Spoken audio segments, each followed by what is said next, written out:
నమస్తే, welcome to our channel. నేను మీ పద్మావతి. ఈ రోజు మనతో పాటు ప్రముఖ ఆధ్యాత్మికవేత్త మరియు శ్రీచక్ర ఉపాసకులు మణికంఠ శర్మ గారు ఉన్నారు. నమస్కారం గురువు గారు. ఈశ్వరార్పణమస్తు. గురువు గారు, లలిత సహస్రనామం అసలు దీని గురించి మాట్లాడేది అంటే ఎన్నో పేజీలు ఉన్నాయండి మనం మాట్లాడడానికి. కాకపోతే కొంతమంది లలిత సహస్రనామం జపించిన లేకుంటే పారాయణం చేసిన మన కష్టాలు అనేవి తీరిపోతాయి, ఇంకా తిరిగి మనకు ఆ కష్టం అనేది రాదు అని చెప్తారు. ఒకవేళ ఇదే నిజమైతే ఆ మంత్రానికి అంత పవర్ ఉంటే గనక ఆర్థిక సమస్యల నుంచి తొలగిపోవడానికి, ఇంకా ఎప్పుడు ఆర్థిక సమస్యల విషయంలోకి వెళ్ళకుండా ఉండడానికి ఎటువంటి నామాన్ని జపించాలంటారు వీళ్ళు? వాస్తవానికి అమ్మవారి పాదాలు పట్టుకున్న తర్వాత నీకు కష్టము, ఆర్థిక సమస్య, ఇబ్బందులు ఏవీ రావు. ఇది మొట్టమొదటిది. అది జరగాలి అంటే ముందు నమ్మకం ఉండాలి. అమ్మ నన్ను కాపాడుతుంది అనే నమ్మకం ఉండాలి. ఆ నమ్మకం ఉంటే మొత్తం అంతా కూడా ఆవిడే చూసుకుంటుంది. ఇక్కడ విషయంలో ఏంటంటే లలితా సహస్రనామాన్ని ఏ విధంగా అయితే చదివితే మన కష్టాలు తీరుతాయని తెలుసుకోవడమే సమస్య. అంటే వచ్చు కదా అని ఇక్కడెక్కడ చదివేస్తాను, ఆఫీస్ టైం అయిపోతుందని చెప్పి శ్రీమాత శ్రీ మహారాజ్ఞి శ్రీమత్సింహాసన అంటే పద్ధతిగా స్థిరంగా కూర్చుని మనసు అమ్మవారి పాదాలకే అర్పిస్తూ అమ్మవారి పాదాలని మాత్రమే చూస్తూ అప్పుడు మనం ఒక్కొక్క పదం విడివిడివిడిగా చదవాలి. అరుణాం కరుణ తరంగతాక్షి అలా స్లోగా, నిదానంగా, మెత్తగా. అది రాత్రి చదివామా, మధ్యాహ్నం చదివామా, పగల చదివామా అనేది కాదు. మనస్ఫూర్తిగా అమ్మవారి పాదాల దగ్గర కూర్చుని చదివామా లేదా అనేది మాత్రం ప్రతీక. అలా మనసు పెట్టి చదవగలిగితే ఉదయము సాయంత్రం ఎప్పుడైనా చదవచ్చు. సాయంత్రం అయితే కనుక 8 లోపు చదివేసుకోండి, ఇబ్బంది ఏమీ లేదు. కానీ ప్రశాంతంగా కూర్చుని అమ్మవారి పాదాలకు నమస్కారం చేస్తూనే చదువుకోవాలి. అలా చేస్తే అమ్మ ఎలా రక్షిస్తుంది అంటే, ఇప్పుడు ఒక అతను చేపలు పడుతున్నాడు అనుకోండి చెరువులో, అతని దగ్గర అన్ని చేపలు పడతాయి, ఇలా వల వేస్తాడు, చేపలన్నీ పడతాయి.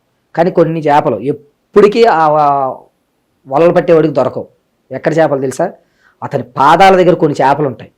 వాడు వల ఇలా వేయడుగా, ఇలా వేస్తాడు పైకి వేసినప్పుడు అందులో ఉన్న చేపలు పడతాయి. ఇతని పాదాల దగ్గర ఉన్న చేపలు ఎప్పటికీ వాటికి హాని అనేది జరగదు. అలా నువ్వు అమ్మవారి పాదాలు అలా పట్టుకుని ఉంటే నీకు హాని అనే మాటే ఉండదు, ఆర్థిక సమస్య అనేటువంటిది రాదు. ఇది చదువుకుంటున్నప్పుడు ఒకవేళ సాయంత్రం చదవాలి, ఉదయం నుంచి కొంచెం సమయం ఉంది, బస్సులో వెళ్తున్నారు, శ్రీమాత్రే నమః, శ్రీ మహారాజ్ఞీ నమః, శ్రీమత్సింహాసనేశ్వరీ నమః, చితగ్నిగుండ సంభూతి నమః, ఇలా ఏదో ఒక నామం, ఏ నామైనా పర్వాలేదు, ఎక్కడ ఉన్నామనే సంబంధం లేదు. రజితాజల శృంగాఘ్రమధ్యస్థాయై నమః, చితగ్నిగుండ సంభూతి నమః, ఇలా ఏదో ఒక నామం తీసుకోండి. ఆ నామాన్ని స్మరిస్తూనే ఉండండి ఎక్కడున్నా సరే. విశ్వమంతా అమ్మవారే ఉంది కదా, ఇంకా నువ్వు బస్సులో ఉంటే ఏమిటి, ఆఫీసులో ఉంటే ఏమిటి, ఇక్కడ మాత్రం అమ్మవారు లేదా? మన పక్కనే కూర్చుని ఉంటుంది. అనుకుంటే నా మనసులో ఉంది, ఇక్కడ ఉంది, ఈ ఫోన్లో ఉంది, ఆ కెమెరాలో ఉంది, అన్ని చోట్ల ఆవిడే ఉంటుంది. ఎక్కడైనా సరే అమ్మవారు లేనటువంటి ప్రదేశం అనేది లేనప్పుడు ఎక్కడ జపం చేస్తే ఏముంది? కానీ మనసు ఏకాగ్రత అమ్మవారి మీదే పెట్టాలి. అలా పెట్టగలిగితే ఆర్థిక సమస్య కాదు కదా, నీకు ఏ సమస్య, ఏ కష్టము నీ ఇంటి వైపు చూడడానికే భయపడుతుంది. కాబట్టి ప్రశాంతంగా వచ్చేంత వరకు ప్రశాంతంగా చేయండి. కానీ నమ్మకంతో 41 రోజులు చేయండి ఖచ్చితంగా. ఏ నామం చదివితేనే ఆర్థిక సమస్యలు తొలుగుతాయని లేదు అమ్మవారి దగ్గర. అంతా అమ్మవారే, ధనము ధాన్యము అన్నీ అమ్మవారే ఇస్తుంది. కాబట్టి ముందుగా ఏదో ఒక శ్రీమాత్రే నమః అనుకోండి, ఆ తర్వాత ఒక నామం తీసుకోండి. లలితా సహస్రనామంలో ఏదో ఒక నామం తీసుకుని ఆ నామాన్ని జపిస్తూ ఉండండి. సాయంత్రం ఖచ్చితంగా అమ్మవారి దగ్గర కూర్చుని లలితా సహస్రనామం పూర్తిగా చదివేయండి. చదువుకున్న తర్వాత చిన్న బెల్లం ముక్క నైవేద్యం పెట్టుకుని దాన్ని ఇంటిలి వారి కాస్త కాస్త తినేయండి. అమ్మవారు ఖచ్చితంగా మనల్ని అనుగ్రహిస్తుంది. అలా మనం చేయగలిగితే అన్ని కష్టాలు తీరుస్తుంది. గురువుగారు, మరి ఇన్ని రోజులు చెయ్యండి అని అంటున్నారు కదా, లైక్ ఒక 41 రోజులు కావచ్చు, లేకుంటే 52 రోజులు కావచ్చు, లేదు మేము చేయాలి అనుకుంటే 108 రోజులైనా కావచ్చు. ఇలా ఎవరైనా తీసుకున్న వారు మరి రోజు ఈ పారాయణం చేసేటప్పుడు శుద్ధంగా ఉండాలి అంటారు. అంటే శుద్ధంగా ఉండాలంటే తలస్నానం చేసి ఇంటిని కూడా శుభ్రంగా ఉంచుకొని ఇలాగే చేయాలంటారా, లేకుంటే సింపుల్గా ఇంకేదైనా పద్ధతి కూడా ఉందంటారా? వాస్తవానికి 41 రోజు అనేటువంటిది సైకలాజికల్ ఫీలింగ్. అలా చేస్తే 42వ రోజు ఆటోమేటిక్గా మనం లేస్తాం. అది రూల్. అది మనకి అలవాటు పడిపోతుంది. అవును. అయ్యప్ప మాల మండలం అంటారు. మండలం 41 రోజులు దీక్ష చేసిన తర్వాత నెక్స్ట్ డే అతను అదే టైంకి లేస్తాడు. కానీ నేను మాల్లో లేను అని అతను దినచర్య నార్మల్గా చేసుకుంటాడు. అదే 42వ రోజు కూడా నేను మాల్లోనే ఉన్నానని భావించుకుంటే అతను చాలా మార్పులు, అంటే మామూలుగా చన్నీటి స్నానం చేయని వాడు చన్నీటి స్నానం చేస్తాడు. మామూలుగా దేవాలయంలో కాస్త సమయం కేటాయించినప్పుడు దేవాలయ సమయం కేటాయిస్తాడు. ఆ అయ్యప్ప మాలలో వేసుకున్న వాడికి కన్నా ఇబ్బందులు ఏమి ఉండవు, అంత ప్రశాంతంగా ఉంటుంది. 42వ రోజు కూడా నేను మాల్లోనే ఉన్నాను అనుకుని అదే నియమాలను అదే టైమింగ్ మీరు ఫాలో అవ్వండి. తెల్లవారుజామున 4 గంటలకి స్నానం అయిపోతుంది. మామూలు రోజులో 8 గంటలకు స్నానం చేయండి, సరిపోయిందండి. ఇలా 41 రోజు అనేటువంటిది చేయడం వల్ల మనము దాని మీద పట్టు సాధించడానికి అవకాశం ఉంటుంది. ఇది ప్రథమం.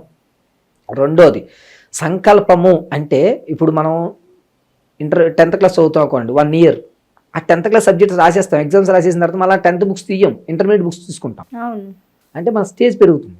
ఇక్కడ ఏమవుతుంది అంటే కనుక 41 రోజులు దీక్షగా చేస్తున్నప్పుడు నియమంగా చేసామనుకోండి, ఆ పట్టు సాధించుకుని నాలిక్కి మన ఆలోచనకి బలం పుంజుకుంటుంది. ఎప్పుడు నీ ఇల్లు శుభ్రంగా ఉండి నీ ఆలోచన శుభ్రంగా ఉన్నప్పుడు. మనం చక్కగా స్నానం చేసి పెర్ఫ్యూమ్స్ కొట్టుకున్నాం అనుకోండి, మనం ఒక తెలియనటువంటి ఉత్సాహంగా ఉంటుంది మనకి. అదే 11ంటికి స్నానం చేసి 12ంటికి బయటికి రండి, చికాకుగా అనిపిస్తుంది. తెల్లవారుజామున స్నానం చేసి వచ్చిన ఆ ఫ్రెష్నెస్ ఇక్కడ ఉండదు. అందుకోసం ఈ 41 రోజుల్లో ఖచ్చితంగా ప్రారంభం చేసే మొదటి రోజు తలస్నానం చేయాలి, అది ఖచ్చితం. మళ్ళా చివరి రోజు తలస్నానం చేసి ముగించుకోవాలి. ఈ మధ్యలో మీ యొక్క వెసులుబాటుని చూసి చేయండి. ఎలాగైతేనే నేను చేస్తాను నీకు పని, ఎలా అయితే నేను చేయను అనే అమ్మవారు మాట ఏమి ఉండదు. కానీ ఆ వాతావరణం ప్రశాంతంగా పరిమళంతో అందంగా ఉంటుంది కాబట్టి మన ఆలోచనలు బాగుంటాయి. అప్పుడు మనం చదువుకోవడానికి అమ్మవారి మీద ధ్యాస పెట్టడానికి అవకాశం ఉంది. కాబట్టి శుభ్రంగా ఇల్లు శుభ్రం చేసుకోండి, ధూపం వేసుకోండి, పాజిటివ్ ఎనర్జీ ధూపం వేసుకోండి, ఇలా చదవండి అని చెప్తారు. సో ఇలాగే చదవాలని రూల్ ఏం లేదు. కానీ మొదటి రోజు చివరి రోజు మాత్రం ఖచ్చితంగా ఇల్లు తడిగొట్ట పెట్టుకోవాలి, తలస్నానం చేయాలి, ఇల్లు శుభ్రంగా ధూపం వేయాలి, అమ్మవారి దగ్గర కూర్చుని ముగ్గు వేసి నైవేద్యం సమర్పించాలి. మిగిలిన రోజులు మీ ఊరు. ఇంకొక విషయం ఏంటంటే, అమ్మవారి ధ్యానం చేస్తున్నప్పుడు తెలుసుకోవాల్సిన నియమం ఏంటంటే, మీకు ఎన్ని సమస్యలైనా ఉన్నవండి, ఒకటి అమ్మవారు కళ్ళు మాత్రమే చూస్తూ జపం చేసుకోవడం, 2 అమ్మవారి పాదాలని పట్టుకుని ఆచరించడం, 3 ఇంకా ఈ సమస్యలు నేను కొట్టిమెట్టాడుతున్నాను, ఇంకా నాకు ఏ దారి తోచట్లేదు అనుకున్నప్పుడు అమ్మవారి ముక్కు పొడకను చూసి నమస్కారం చేసుకుని ఈ లలితా సహస్రనామం చదవాలి. ముక్కు పొడక్కి, అమ్మవారి ముక్కు పొడక్కి అంత విశిష్టత ఉంటుంది. అదేంటి ముక్కు పొడక్కి ఉన్న విశిష్టత ఏంటో మేము తెలుసుకోవచ్చా గురుగారు? విజయవాడలో కనకదుర్గ అమ్మవారే ముక్కు పొడక కావాలని తెప్పించుకుంది. ముక్కు పొడక అనేటువంటిది అమ్మవారికి బాగా ఇష్టమైనటువంటి వ్యవస్థ. ఆ ముక్కు పొడకను చూసి పరమశివుడు ఆనందదాయకంగా అమ్మవారిని చాలా చాలా అందంగా అనిపిస్తున్నావు అన్నటువంటి వ్యవస్థలో పరమశివుడు పార్వతీదేవిని అన్నాడట. ఏమి కేవలం ముక్కు పొడక పెట్టుకున్న సౌందర్యాన్ని చూసి. అప్పటి వరకు కాత్యాయిని, పరమేశ్వరి ఇలా పిలిచేటువంటి ఆయన ఓ కాళీ అని పిలవడం మొదలుపెట్టాడు. ఓ కాళీ అంటే ఓ నల్లపిల్ల అని. అంటే నల్లగా ఉన్నటువంటి పార్వతీదేవి ఆ ముక్కు పొడక పెట్టినప్పుడు ఆ యొక్క రత్నాల యొక్క వెలుగు ఏ విధంగా ఉందో అది చూసి ఆనందభరితంగా నల్లటి మేఘాల్లో తెల్ల మెరుపు అలా కనబడితే ఎంత ఆనందపడతామో మనం, అలా అనిపించిందట అమ్మవారు పరమశివుడికి. అందుకని ముక్కు పొడకి ప్రాధాన్యత.